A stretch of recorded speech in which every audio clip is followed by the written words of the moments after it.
నమస్కారం సంగ్రహ స్టూడియోస్ కి స్వాగతం. హెడ్లైన్స్ చూద్దాం.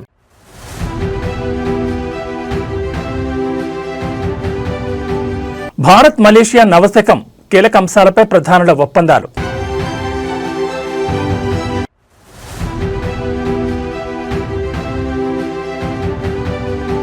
ఫోరెన్సిక్ ల్యాబ్ అగ్ని ప్రమాదంలో కీలక ఫైల్స్ దగ్ధం.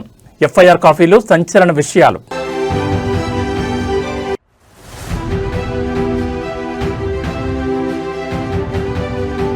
కిడ్నాప్ కేసులో మంచు విష్ణుకు నోటీసులు. 3 రోజుల్లో విచారణకు హాజరు కావాలని ఆదేశం.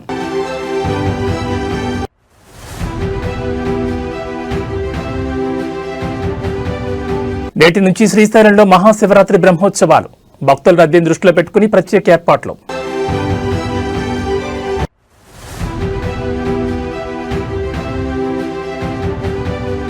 తిరుమలలో కొనసాగుతున్న భక్తుల రద్దీ. శ్రీవారి దర్శనానికి 18 గంటల సమయం. ఇక వివరాలు చూస్తే, అమెరికాతో భారత్ ఇటీవలే భారీ ట్రేడ్ డీల్ కుదుర్చుకున్న విషయం తెలిసిందే. ప్రస్తుతం మలేషియా పర్యటనలో ఉన్న ప్రధానమంత్రి నరేంద్ర మోడీ ఆ దేశ ప్రధాని అన్వర్ ఇబ్రహీంతో సమావేశమై ఇరు దేశాల మధ్య వాణిజ్యంపై కీలక చర్చలు జరిపారు. ఈ క్రమంలో 2 దేశాలు పలు ఒప్పందాలు కుదుర్చుకున్నాయి. ఇరు దేశాల ప్రధానులు కలిసి నిర్వహించిన ప్రెస్ మీట్లో కీలక విషయాలు వెల్లడించారు. మలేషియా ప్రధాని అన్వర్ మాట్లాడుతూ, భారత్ మలేషియా దేశాల మధ్య సంబంధాలను మరింత ఉన్నత స్థాయికి తీసుకెళ్లడంలో ప్రస్తుత చర్చలు అత్యంత కీలకమని పేర్కొన్నారు. ఇరు దేశాల మధ్య దశాబ్దాల నాటి అనుబంధాన్ని ఆయన కొనియాడారు. భారత్ మలేషియా మధ్య 1957 నుంచే సుదీర్ఘ సంబంధాలున్నాయి. అయితే 2024లో ఈ బంధాన్ని సమగ్ర వ్యూహాత్మక భాగస్వామ్యం స్థాయికి పెంచుకున్నాం.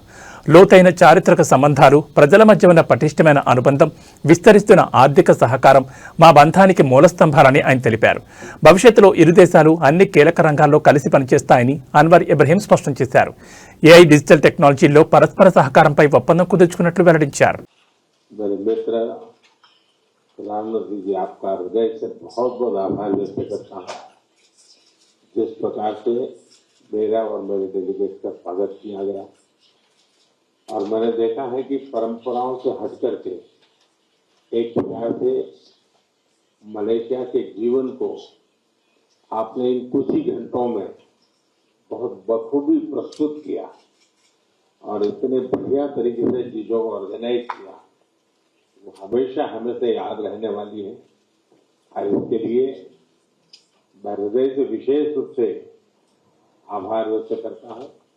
और एक मित्रता क्या होती है, मित्रता की ऊंचाई और गहराई क्या होती है, ये मैं पूरी तरह अनुभव कर रहा हूँ। और इसके लिए मैं आपका बहुत बहुत आभारी हूँ। एक्सेलेंसी, मेरा सौभाग्य है कि प्रधानमंत्री के रूप में मुझे तीसरी बार मलेशिया आने का मौका मिला है। और हमारी मित्रता ऐसी है कि आपके कार्यकाल में मुझे 4थी बार आपको मिलने का मौका मिल रहा है। ये भी अपने आप में हमारी गति और सक्रियता दिखाता है। बीते वर्षों में हमारे द्विपक्षीय संबंधों ने जो गति और गहराई प्राप्त की है, वो वास्तव में प्रेरणादायक है। इसमें आपके अमूल्य योगदान के लिए मैं हृदय से आपका धन्यवाद करता हूं।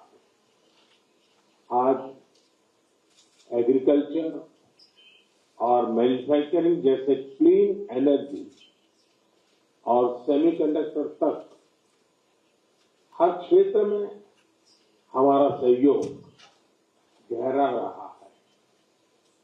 स्किल डेवलपमेंट और कैपेसिटी बिल्डिंग में भी हम अहम साझेदार हैं।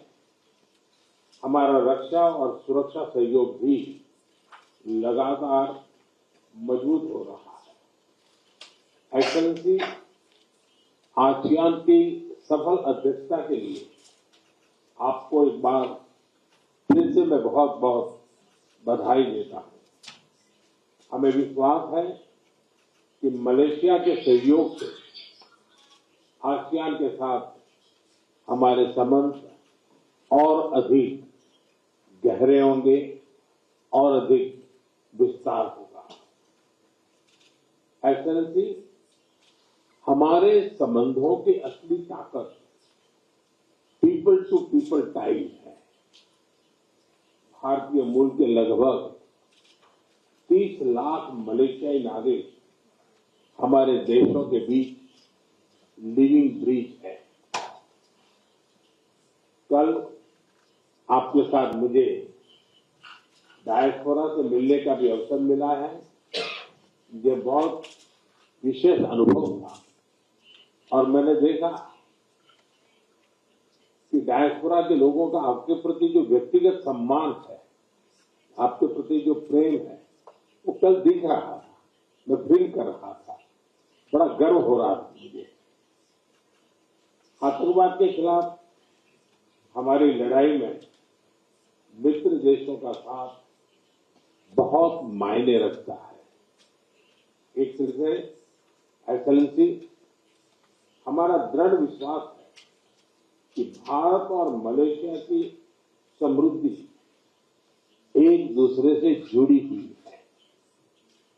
वैश्विक अस्थिरता के इस वातावरण में भारत और मलेशिया दो मैरीटाइम लेबर उसको अपने संबंधों की पूरी क्षमता का उपयोग करना जरूरी है। मेरी आज की यात्रा का मूल संदेश एकदम स्पष्ट है कि भारत मलेशिया के साथ मिलकर हमारे संबंधों को नए स्तर पर ले जाना चाहता है और सहयोग के हर क्षेत्र में विस्तार और प्रगाढ़ता लाना चाहता है। एक बार फिर मेरा और मेरे डेलीगेशन का इतना जानदार शानदार स्वागत करने के लिए मैं आपका और आपकी पूरी टीम का हृदय से बहुत बहुत आभार व्यक्त करता हूं। తెలంగాణ ఫోరెన్సిక్ సైన్స్ ల్యాబ్లో నిన్న జరిగిన అగ్ని ప్రమాదంలో సంచలన విషయాలు వెలుగులోకి వస్తున్నాయి. ఈ ఘటనపై ఎఫ్ఎస్ఎల్ ఇన్స్పెక్టర్ శ్రీనివాస్ చేసిన ఫిర్యాదుపై దర్యాప్తు కొనసాగుతోంది. అయితే ఈ ఫిర్యాదుకు సంబంధించిన ఎఫ్ఐఆర్ కాపీలో కీలక విషయాలు పేర్కొన్నారు. 5 గదుల్లోని ఫైల్స్ కాలిపోయినట్లు శ్రీనివాస్ ఫిర్యాదు చేశారు. కంప్యూటర్ ఫోరెన్సిక్ ల్యాబ్, ప్రాపర్టీ రూమ్తో పాటు case verification chamber, analysis chamber కాలిపోయాయని, సర్వర్ రూమ్లో ఫైళ్లు దగ్ధమయ్యాయని పేర్కొన్నారు. నిన్న ఉదయం సుమారు 10 గంటల 8 నిమిషాల సమయంలో తాను కార్యాలయానికి వెళ్తున్న సమయంలో కంప్యూటర్ ఫోరెన్సిక్ ల్యాబ్లో పనిచేస్తున్న క్లాస్ 4 ఉద్యోగి సాయికృష్ణ నుంచి ఫోన్ కాల్ వచ్చిందని, కంప్యూటర్ ఫోరెన్సిక్ ల్యాబ్కు ఆనుకుని ఉన్న ప్రాపర్టీ రూమ్లో మంటలు అంటుకుని అవి ఇతర గదులకు కూడా వ్యాపిస్తున్నాయని తనకు సమాచారం ఇచ్చారని ఫిర్యాదులో పేర్కొన్నారు. ఈ సమాచారం అందుకున్న వెంటనే తాను ఫైర్ డిపార్ట్మెంట్కు సమాచారం ఇవ్వాలని సూచించారని పేర్కొన్నారు. అలాగే కార్యాలయంలో ఉండే అవకాశం ఉన్న ఇతర సిబ్బందిని కూడా సంప్రదించి సంఘటనా స్థలానికి వచ్చి పరిస్థితిని అదుపులోకి తీసుకురావాలని కోరానని, అనంతరం తాను కూడా స్వయంగా కార్యాలయానికి బయలుదేరి 10 గంటల 25 నిమిషాలకు అక్కడికి చేరుకున్నానని తెలిపారు. అప్పటికే కొంతమంది సిబ్బంది మొదటి అంతస్తులో ఉన్న అగ్నిమాపక పరికరాల సహాయంతో మంటలను అదుపులోకి తీసుకురావడానికి ప్రయత్నించారు. 10:30 గంటలకు అగ్నిమాపక సిబ్బంది ఘటనా స్థలానికి చేరుకుని మధ్యాహ్నం సుమారు 1:30 గంటలకు మంటలు పొగ పూర్తిగా అదుపులోకి వచ్చాయని తెలిపారు. పరిస్థితి పూర్తిగా అదుపులోకి వచ్చాక joint director K Ravikumar Goud, assistant director K Gnaneshwara Rao, incharge scientific officer K అంజనతో కలిసి మొదటి అంతస్తును పరిశీలించామని, అక్కడ కంప్యూటర్ ఫోరెన్సిక్ ల్యాబ్, దాని property room, case verification chamber, analysis chamber, server room నష్టం చెందినట్లు గుర్తించామన్నారు. అదనంగా హెచ్ఆర్డీ హాల్, మొదటి అంతస్తులో ఉన్న ఇతర గదులు, ఫర్నిచర్, పరికరాలు కూడా అగ్ని ప్రమాదంలో దెబ్బతిన్నట్లు గుర్తించామని ఫిర్యాదులో పేర్కొన్నారు. ఈ ఘటనలో ఎటువంటి ప్రాణ నష్టం లేదా గాయాలు సంభవించలేదని వెంటనే కేసు నమోదు చేసి దర్యాప్తు చేపట్టాల్సిందిగా కోరారు. ఈ ప్రమాదంపై ప్రస్తుతం క్లూస్ టీం రంగంలోకి దిగింది. ఘటనపై పూర్తి స్థాయిలో దర్యాప్తు చేపట్టింది. ఎఫ్ఎస్ఎల్ ల్యాబ్ను సీజ్ చేసిన క్లూస్ టీం ఎస్బీ మరోసారి తనిఖీలు చేపట్టింది. అగ్ని ప్రమాద సమయంలో అక్కడ ఎవరైనా ఉన్నారా అని ఆరా తీస్తున్నారు. ఎఫ్ఎస్ఎల్ కార్యాలయంలోని సీసీ కెమెరాల ఫుటేజ్ను పరిశీలిస్తున్నారు. మరి కాసేపట్లో ఎఫ్ఎస్ఎల్ డైరెక్టర్ శిఖా కోయల్ ఘటనా స్థలానికి చేరుకోనున్నారు. ఈ ప్రమాదంపై సోషల్ మీడియాలో రకరకాల ప్రచారం జరుగుతున్న నేపథ్యంలో ఆమె కీలక ప్రకటన చేయనున్నారు.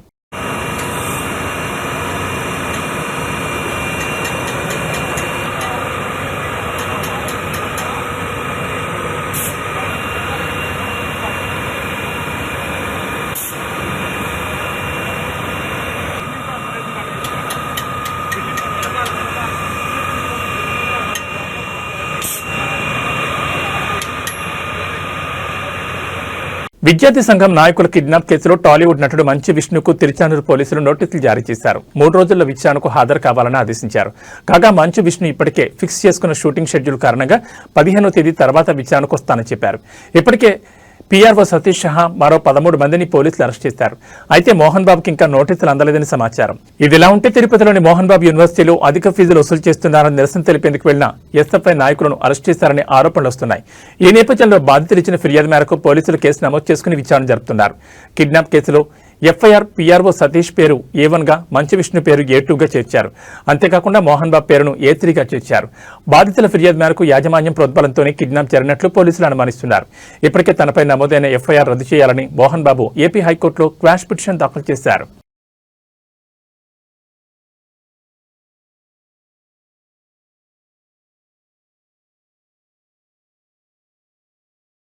నంద్యాల జిల్లాలోని ప్రముఖ పుణ్యక్షేత్రం శ్రీశైలంలో శ్రీ బ్రహ్మరాంబ మల్లికార్జున స్వామి దేవస్థానంలో మహాశివరాత్రి బ్రహ్మోత్సవాలు నేటి నుంచి ఈ నెల 18వ తేదీ వరకు కొనసాగనున్నాయి.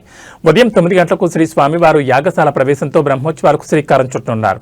బ్రహ్మోత్సవాల్లో భాగంగా సాయంకాలం శ్రీకాళహస్తి దేవస్థానం తరపున శ్రీ స్వామి అమ్మవారికి పట్టువస్త్రాలు సమర్పించనున్నారు. సాయంత్రం బ్రహ్మోత్సవాలకు సకల దేవతలకు ఆహ్వానం పలుకుతూ ధ్వజారోహణ, ధ్వజపటం ఆవిష్కరణ చేయనున్నారు.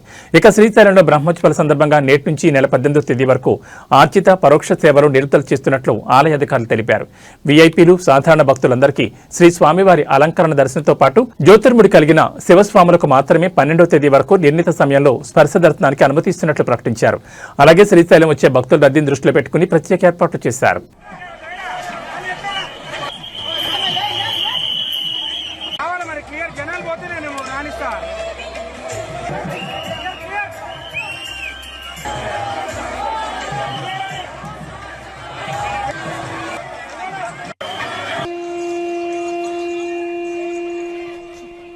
రథోత్సవాన్ని వీక్షించడంతో సర్వపాపాలు, కష్టాలు తొలగి ఆయురారోగ్య ఐశ్వర్యాలు ప్రాప్తిస్తాయని భక్తుల నమ్మకం. రథోత్సవాన్ని వీక్షించేందుకు 2 రోజులుగా వివిధ రాష్ట్రాల నుంచి వచ్చిన భక్తులు సుమారు 2 లక్షల మంది వరకు తరలివచ్చారు. మహాశివరాత్రి బ్రహ్మోత్సవాల్లో భాగంగా స్వామి అమ్మవార్లకు ఆలయ పుష్కరిణిలో తెప్పోత్సవాన్ని నయనానందకరంగా జరిపించారు.